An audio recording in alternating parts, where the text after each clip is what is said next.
अॼु असां हिकु दफ़ो वरी हुरतहरीक जे तारीख़ी माग झूड़े वारे लहे ते बीठा आहियूं।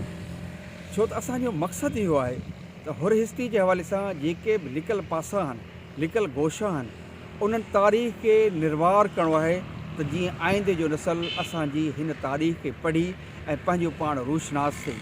त हीअ शहीद जिन जे लाइ 1888 खां वठी 1896 ताईं जेका सांगड़ सरकार क़ाइमु थी, उन जा जेके सरबराहन हुआ पीर हिज़्बुल्लाह शाह तख़्त धणी जे दौर में, ऐं पोइ पीर अली गौहर माफ़ी धणी जे ज़माने ताईं ही फ़क़ीर रहिया।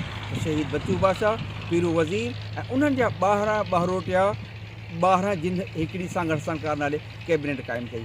इहा तारीख़ हिस्ट्री तमामु वॾी आहे।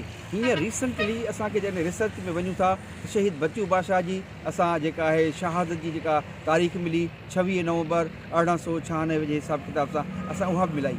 ॿी सेकेंड ॻाल्हि इहा आहे त रिसर्च में असांखे फ़ाइदो मिले थो। ताज़ो रिसेंटली हाफ़िज़ मोहम्मद यूसुफ बंबरो ऐं डॉक्टर मोहम्मद उमर चंड जे तवसुत सां असांखे हिकिड़ी अहिड़ी रिटिन में बुक मिलियो आहे जंहिंमें ही जेके आहिनि बच्चू बादशाह शहीद ऐं सां गॾु शहीद ईसा ॾाहिरी, जंहिंखे मीर प्रकाश जे कोर्ट में जेको सो उनजो केस हलायो वियो ऐं सांगड़ में उन्हनि ॿिन्ही खे फांसी ॾेई शहीद कयो वियो। त उन जे हवाले सां असांखे 2 चैप्टर मिलनि था, जेका नई इवेंट आहे ऐं नई असांजे लाइ डॉक्यूमेंट्री नई शइ आहे। त चवण जो मक़सदु इहे तारीख़ तहक़ीक़ खे बि सहेड़िबो, गॾु कबो, पर वॾी ॻाल्हि आहे त असां पंहिंजा तारीख़ी माग, तारीख़ी हंधि, तारीख़ी शयूं जेके सॼी सिंध में पकिड़ियल आहिनि उनखे महफ़ूज़ करण जी कोशिशि कंदासीं। हाणे हीअ झूड़े वारे लहे ते असां बीठा आहियूं, जेको असांजो तालिक़े नाज़िम डॉक्टर मोहम्मद हाशिम असांखे ठाराए ॾिनो हो, पर पोइ ॿोॾ आई, मसाला थिया, काफ़ी शयूं थियूं, उन सां हीअं हाणे डैमेज थी वियो आहे।